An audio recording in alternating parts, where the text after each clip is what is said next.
Okay, welcome back. This time we're going to be taking a look at another fly that's a very common streamer. It's called a bunny leech, and it's a very simple fly to make. It's got one material, which is basically just rabbit fur, and it's got two variations on the rabbit fur, not the two colors, but there's actually two different ways that the rabbit fur was prepared for us to use it.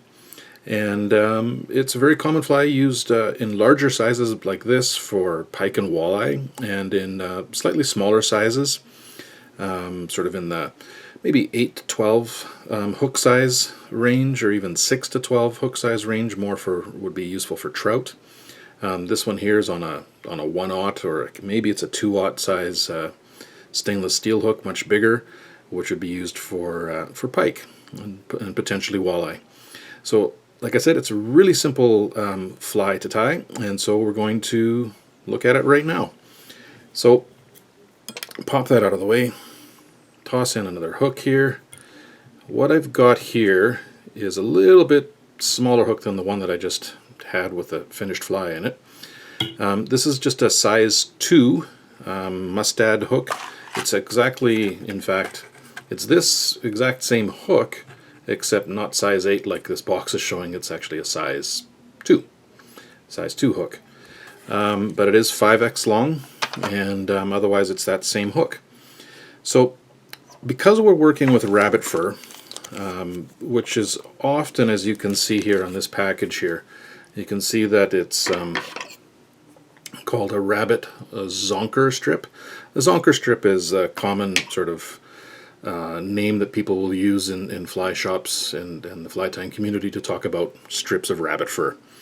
And they come in two forms. I'm just going to pull out two different pieces here so you can see. One way that they're prepared for our use is what's called a straight cut, and that's what this white is. And if you take a look, you can see that there's the leather underside of it running that way.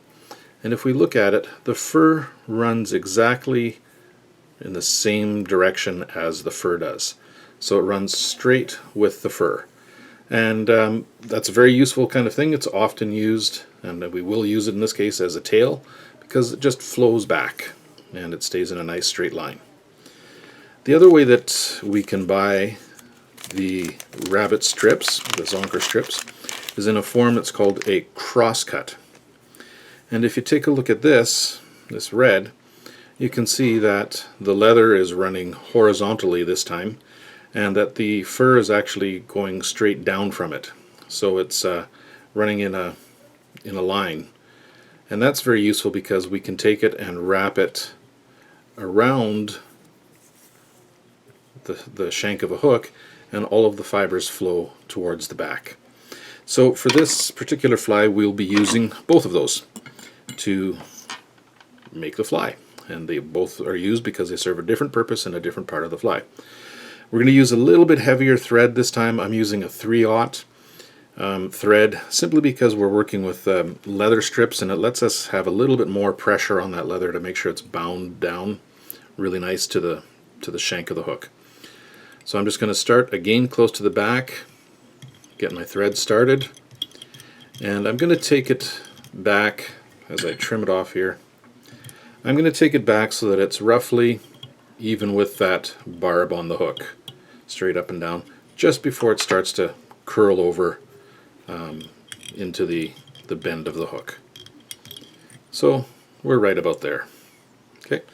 Then I'm going to take my long piece of white, that's the straight cut, so the fur is flowing the same direction as the leather is, and that's going to become my tail. Now, to get this ready, we're just going to take a little bit of the fur right off the tip of the leather, just to expose the leather to make sure we have a nice solid place to bind it down, and then just trim it so it's not quite so big, into a little point, so we have a little triangular shape there that we can then use to catch and wrap over. So I'm just going to bring this in. I'm going to lay this, the fur is catching, there we go, just about where I was tying in, a little bit ahead. I'm going to start to secure it just loosely at first to make sure it's in the right place. Once I know it's where I want it, I can turn it as I need to. Then I can start to hit it with some tighter wraps and make sure that it's latched down on there. Now obviously you can see that this, what I have on here right now, is a little on the long side. So I've tied it in. What I like is to have the tail roughly the same length as the hook. So I'm just going to now fold this over. I've got a good measurement. That's approximately where I need it. So I'll come here and just trim it off with my scissors. And so there I have the tail of my fly. Now the second part is to take the crosscut, which is going to form the body of the fly, and attach it here, move my thread up, and then wrap the body of the fly with this crosscut. Now when you attach this, you need to be careful. Obviously we're going to attach it from one end, and then we're going to have to wrap it around the shank of the hook. You need to make sure that when you attach it, that the flow of the rabbit fur is towards the back of the hook. If you do it backwards, well, you'll know right away the mistake that you made.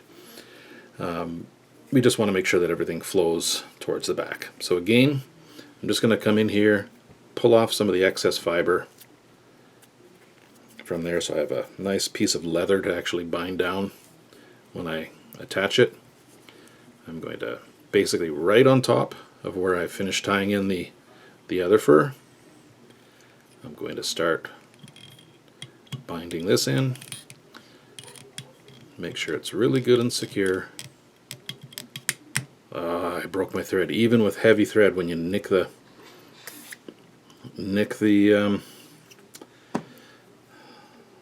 tip of your hook, you'll shred it. And that's what I've just done. That's not a problem. Again, like always, don't panic. It's just come loose.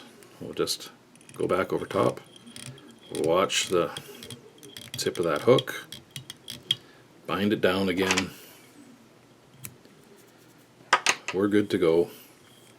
And I'm going to take the thread all the way up to the front and just loose. They're tight around the shank, but I don't need to have them touching each other, so they're just spiraling up. And I'm going to get to the front, and as always, leave space for the head. Okay, don't jam it right up against where that thread ends. That's where you're going to end when you're tying and wrapping your material. So I've basically got my material locked in, got my thread moved up. Now all I have to do is just take this and do wrapping turns where each successive wrap basically just overlaps the edge of the previous wraps that were spiraling forward. And you get just a nice spiral forward. Always keep tension on it.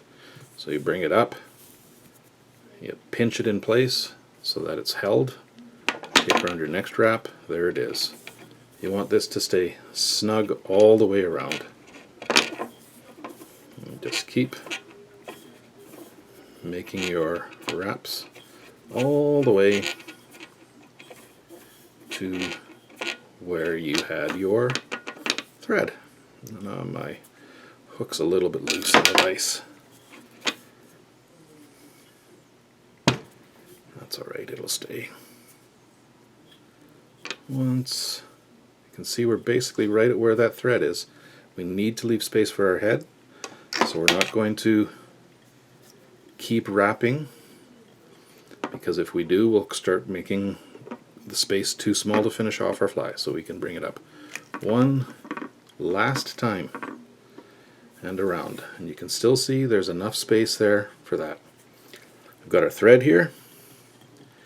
What we need to do is now secure this, so we'll just open up a little V in here, pull back some of the thread so you're ending up with a little gap.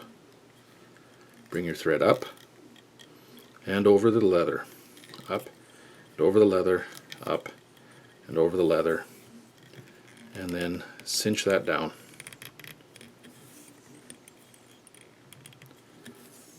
Okay, bring this up, trim it off real close.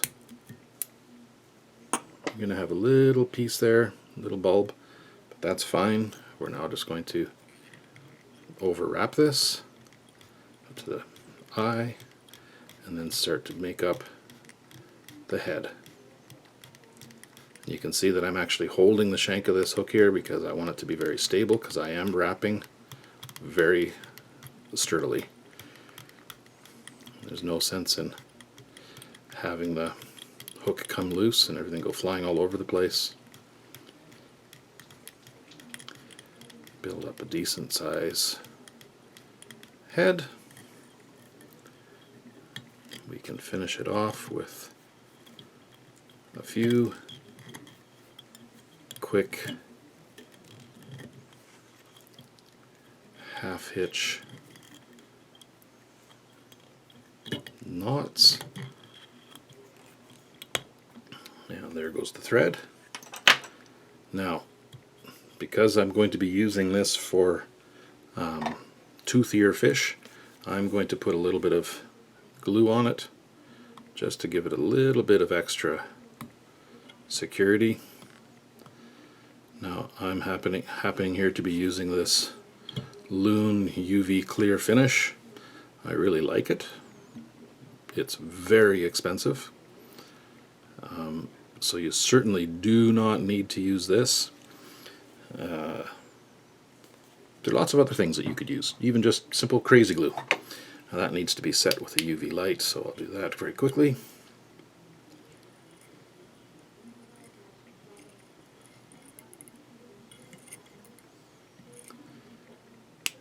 And that's it.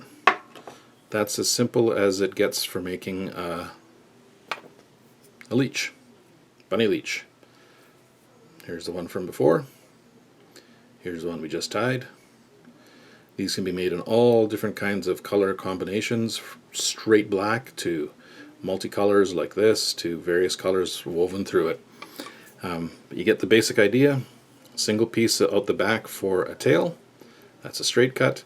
Using crosscut to bind and wrap going forward to make the body of the leech. And that's all it takes to make yourself a very effective bunny leech that's really useful for trout and other sort of predatory species like pike and walleye. And even in a small size perch will go for them. So there you are, the bunny leech.